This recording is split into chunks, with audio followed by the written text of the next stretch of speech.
हे कोबीचे लच्छा पराठे बघा. खरपूस, खमंग आणि चवदार. बऱ्याच जणांना कोबी आवडत नाही. त्यांनी असे कोबीचे लच्छा पराठे करून खाल्ले ना, तुमचा नावडता कोबीसुद्धा आवडीचा होईल. तुम्ही हे पराठे दह्याबरोबर खा, लोणच्याबरोबर खा किंवा असेच खाल्ले तरीसुद्धा एवढे भारी लागतात ना. हे लच्छा पराठे करायला खूप सोपे आहेत. चला करूया. नमस्कार, माझ्या स्वयंपाकघरात तुमचं मनापासून स्वागत. मी अर्ध्या कोबीची भाजी केली आहे आणि त्यामधलाच अर्धा कोबी ठेवला आहे. असा शेंड्याकडचा भाग ठेवला आहे. आपल्याला कोबी उभा आणि असा पातळ पातळ कापायचा आहे, म्हणून असा मी शेंड्याकडचा भाग ठेवलेला आहे. आणि आता आपण कोबी एकदम पातळ आणि बारीक असा चिरून घेणार आहोत. सुरी धारदार असली ना, बघा आपला कोबी जेवढा पातळ आपल्याला पाहिजे आहे तेवढा पातळ चिरता येतो. तुम्हाला जवळून दाखवते बघा किती पातळ आपला हा कोबी चिरत आहे. सगळा कोबी असा एकदम पातळ आणि लांब लांब चिरून घेऊया. लच्छा पराठा करण्यासाठी एकदम पातळ आणि लांब लांब कोबी आपल्याला चिरून घ्यायचा आहे. चिरलेला कोबी आपण एका भांड्यामध्ये काढून घेऊया आणि थोडंसं यामध्ये मीठ घालूया. आणि मीठ या कोबीला आपल्याला चांगलं लावून घ्यायचं आहे. आणि असाच कोबी आपण थोड्या वेळासाठी बाजूला ठेवून देऊया. 2 वाटी मी गव्हाचं पीठ घेतलं आहे. यामध्ये मीठ घातलं आणि रोजचं आपण चपात्याचं पीठ मळतो तसं पीठ मळून घ्यायचं आहे. पराठ्याचे पीठ मळताना थोडं घट्टच मळायचं आहे. पिठाला मी थोडं तेल लावून घेतलं आणि परत थोडंसं पीठ मळून घेतलं आणि हा पिठाचा गोळा आपण भिजण्यासाठी ठेवूया. आता एक कांदा साल काढून घेतला आणि कांदा आपल्याला असा आडवा धरायचा आहे आणि एकदम पातळ आणि बारीक चिरून घ्यायचा आहे. जसा आपण कोबी चिरून घेतला होता तसाच एकदम पातळ बारीक कांदा बघा मी चिरून घेतला आहे आणि असा सुट्टा सुट्टा करून घ्यायचा. 2 हिरव्या मिरच्या घेतल्या आहेत. या पण आपण बारीक बारीक अशा चिरून घेऊया. तुम्ही कुटून पण मिरची घालू शकता. तुमच्या आवडीप्रमाणे चिरून टाका किंवा कुटून टाका. आता कोथिंबीरसुद्धा बारीक चिरून घेऊया. मी मिरच्या कोथिंबीर चांगली पाण्याने स्वच्छ धुवून घेतली, कारण पावसाळ्यात भाज्या खूप खराब असतात, म्हणून 2-3 पाण्याने आपल्याला चांगल्या धुवून घ्यायच्या आहेत. तोपर्यंत बघा मिठामुळे आपल्या ह्या कोबीला पाणी सुटलेलं आहे. आता हे कोबीतलं पाणी आहे ना, ते आपण पिळून घेऊया. असा थोडा थोडा कोबी घ्यायचा आणि सगळं पाणी आपल्याला पिळून काढायचं आहे.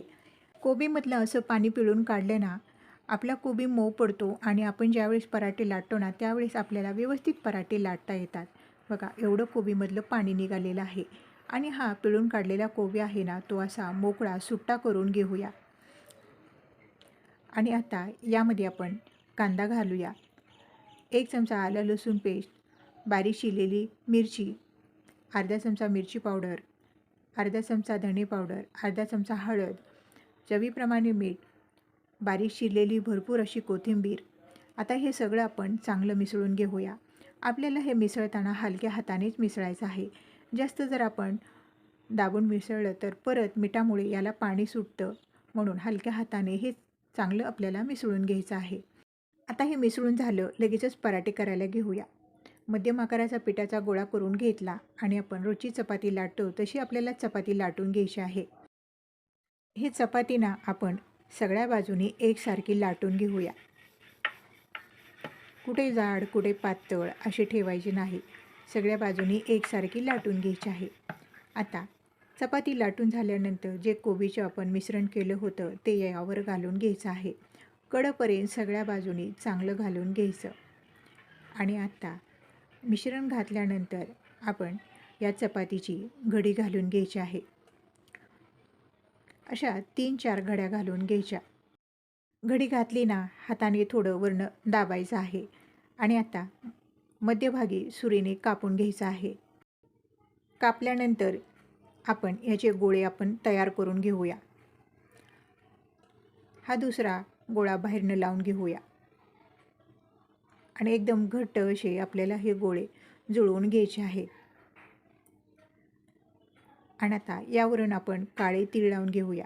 तुम्हाला आवडत असतील तर लावा, नाही लावले तरी चालतात. थोडी बारीक चिरलेली कोथिंबीर पण टाकून घेतली, थोडं पीठ टाकून घेतलं आणि हलक्या हाताने आपण पराठा लाटून घेऊया. तुम्हाला किती जाड किंवा पातळ लाटायचा आहे तसा तुम्ही पराठा लाटून घ्या. पराठा लाटून झालेला आहे. तवा गरम झालेला आहे. 2 चमचे यामध्ये तेल घालूया आणि तेलावर हा पराठा टाकून घेऊया.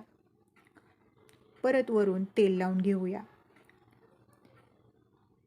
पराठा उलटून घेऊया. परत दुसऱ्या बाजूनी तेल लावून घेतलं. आता आपण मध्यम गॅसवर दोन्ही बाजूनी खरपूस असा पराठा भाजून घेऊया. मध्यम गॅसवर पराठा भाजला ना एकदम खरपूस भाजला जातो. मोठ्या गॅसवर जर भाजला तर तो करपतो आणि लहान गॅसवर जर भाजला तर तो कच्चा राहतो.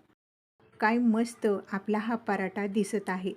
राहिलेले पराठे पण आपण असेच करून घेऊया. मस्त गरमागरम कोबीचे पराठे. खरं सांगू का, हे कोबीचे पराठे एवढे भारी झाले होते ना. खरं सांगू का, तुम्ही पण एकदा माझ्या या पद्धतीने कोबीचे पराठे करून खा. तुमचा नावडता कोबीसुद्धा आवडीचा होईल. मग तुम्हाला मी केलेले हे कोबीचे पराठे कसे वाटले कमेंटमध्ये सांगा. तुम्ही माझे व्हिडिओ बघता त्याबद्दल तुमचे मनापासून आभार. तुम्ही पूर्ण व्हिडिओ बघता पण लाईक आणि सबस्क्राईब करायला विसरता. तेवढे जाता जाता लाईक आणि सबस्क्राईब करायला विसरू नका. व्हिडिओ पाहिल्याबद्दल परत एकदा तुमचे मनापासून आभार.